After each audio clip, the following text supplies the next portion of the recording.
Hi friends, எல்லோருக்கும் வணக்கம். எல்லோரும் எப்படி இருக்கீங்க? நல்லா இருக்கீங்களா? இன்றைக்கி அந்த கதையோட அடுத்த பகுதி தான் பார்க்குறோம். அதுக்கு முன்னாடி நீங்கள் செய்ய வேண்டிய விஷயம் என்ன அப்படின்னு கேட்டிங்கன்னா, மறக்காமல் நமது சேனலை சப்ஸ்கிரைப் பண்ணிக்கோங்க.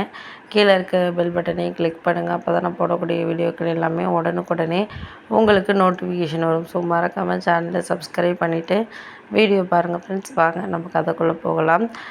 அடுத்த ஒரு விஷயத்தை நான் மனசார ஏற்றுக்க ஆரம்பித்தேன். என்ன அப்படின்னா, ஒரு விஷயம் நம்மளுக்கு நடக்குது அப்படின்னா அதை நம்ம வாழ்க்கையில் ஒரு பாசிட்டிவாகவும் சரி, எந்த ஒரு இதாக இருந்தாலும் நம்ம எடுத்துக்கிட்டு போனோம்னா அது நம்மளுக்கு ரொம்ப ஒரு எல்லாமே நல்லா தான் இருக்கும். அதை விட்டுட்டு நம்ம தேவையில்லாமல் ஒரு சில விஷயங்களை குழப்பிக்கிட்டே இருந்தோம்னா நம்மளால் எந்த முடிவுமே தெளிவாக எடுக்க முடியாது. அந்த மாதிரியான ஒரு சுச்சுவேஷனில் தான் நான் இருந்தேன். ஏன்னா ஒரு முடிவு எடுக்கிறோம் அப்படின்னா அந்த முடிவை நம்ம எதிர்கொள்கிற விதங்கிறது நம்மளுக்கு கரெக்டான ஒரு வேலை இருந்தால் மட்டும்தான் சரியான ஒரு விஷயத்தை நம்மளால் செய்ய முடியும் அப்படின்னு சொல்லலாம். அதனால் இதுக்கும் அதுக்கும் சேர்த்து நம்ம சம்மந்தப்படுத்தி நம்மளை எதையுமே இப்போ செய்ய விடாமல் பண்ண விடாமல் நம்ம எடுத்துக்கிட்டு ஒரு விஷயத்த கொண்டுட்டு போனோம்னா அது நம்மளால் கண்டிப்பாக எந்த ஒரு இதுக்குமே நம்மளால் இது பண்ண முடியாது அப்படிங்கிறது மாதிரி இருந்துச்சு. அதனால் நான் என்ன சொன்னேன்னா, இதுக்கு நீங்கள் இது சரி தவறு அப்படின்னு சொல்லிட்டு எதையும் ப்ளேம் பண்ணாமல் ஒரு சில விஷயங்களை நீங்கள் சரியாக இருக்கணும், சரியாக நம்ம பண்ணணும் செய்யணும் அப்படிங்கிறத நம்ம எல்லாத்தையும் பாசிட்டிவாக எடுத்துகிட்டு போனோம்னா அதுவே நம்மளுக்கு ஒரு இதான ஒரு விஷயமா இருக்குது அப்படின்னோடனே, ஆமாம் அது உண்மை தான். நம்மளுக்கு எந்த ஒரு இதுக்குமே இப்போ இருக்கிற ஒரு விஷயத்த மட்டும் வச்சு நம்ம வாழ்க்கையில் எதையும் நிர்ணயம் பண்ணிட முடியாது. ஏன்னா ஒரு சில விஷயங்கள் சாதாரண விஷயங்களாக இருக்கலாம்.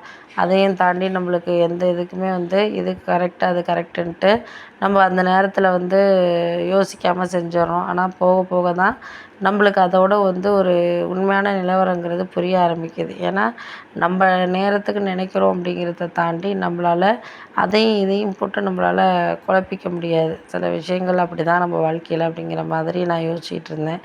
இருந்தாலும் எனக்கு அக்கா கிட்டே இது மாதிரி நம்ம பேசிட்டோமே, இந்த மாதிரிலாம் கோவமாக நடந்துக்கிட்டோமே அப்படிங்கிறது ஒரு வருத்தம் இருந்துக்கிட்டு தான் இருந்துச்சு. ஆனால் அக்கா பேசினதும் தவறானது தான். என் ஹஸ்பண்ட் என்ன தான் அவர் சம்பாதிக்காமல் இப்போ இருக்கிற சூழ்நிலைக்கு இருந்தாலும் அவர் ஒரு 6 வருஷத்துக்கு முன்னாடி நல்லா சம்பாரிச்சுட்டு தான் இருந்தார். இப்போ அவருக்கு ஒன்றும் வேலை செட் ஆகலை அப்படி இப்படின்னு போயிட்டுருக்கு. நம்ம நம்பி போகிற இடம்லாம் வேறு மாதிரி தான் நடந்துக்கிட்டு இருக்காங்க. அதனால் முடிஞ்ச வரைக்கும் நம்மளால் எதையுமே இப்போதைக்கு அப்போதைக்கு நம்ம தள்ளி போடாமல் நம்மளுக்கான ஒரு விஷயத்த நம்ம சரியான ஒரு பகுதியில் நம்ம இது பண்ணிக்கிட்டு இருந்தோம்னாலே போதும் அப்படிங்கிற மாதிரி எனக்கு தோணுச்சு.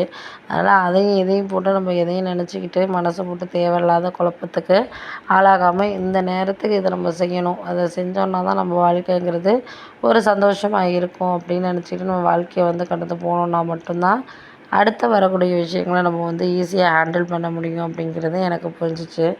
அதனால் எதையும் நான் இப்போதைக்கு ஒரு பேசிக்கிட்டு நம்ம அவங்களுக்கு புரிய வைக்க முடியாது. நம்ம கொஞ்சம் புரிய வச்சாலும் அவங்க ஏற்றுக்கிற மனநிலையில் அவங்க இல்லை அப்படிங்கிறது தான் ஒரு உண்மையான விஷயம் அப்படின்னு சொல்லிட்டு நான் என் வேலையை பார்க்க ஆரம்பிச்சிட்டேன்.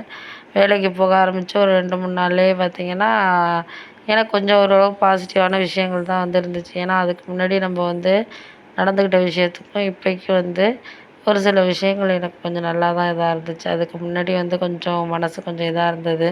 நான் போக போக எனக்கு கொஞ்சம் ஓரளவு மனசு கொஞ்சம் இப்போ ஃப்ரீயாக ஆரம்பிச்சிச்சு அப்படின்னு சொல்லலாம். அப்படின்னு சொல்லிவிட்டு நானாகவே என்னை மனசை போட்டு தேற்றிக்கிட்டேன். ஏன்னா அதுக்கு முன்னாடி அவங்களையும் இவங்களையும் நம்பி நம்ம இது பண்ணதெல்லாம் போதும். எதையும் யாரையும் நம்பக்கூடாது. நம்பினோன்னா நம்ம தான் தேவையில்லாத இதை சந்திக்க வேண்டியது இருக்கும் அப்படிங்கிற மாதிரி எனக்குள்ளேயே ஒரு சில தேடல்கள் தோண ஆரம்பிச்சிச்சு. அதனால் அதையும் இதையும் போட்டு இது பண்ணக்கூடாது அப்படிங்கிற மாதிரி எனக்கு ஒரு சில விஷயங்கள் புரிய ஆரம்பிச்சிச்சு அப்படிங்கிற மாதிரி நானாகவே எடுத்துக்கிட்டு அடுத்தடுத்த விஷயங்களை நோக்கி போக ஆரம்பித்தேன் அப்படின்னு சொல்லலாம்.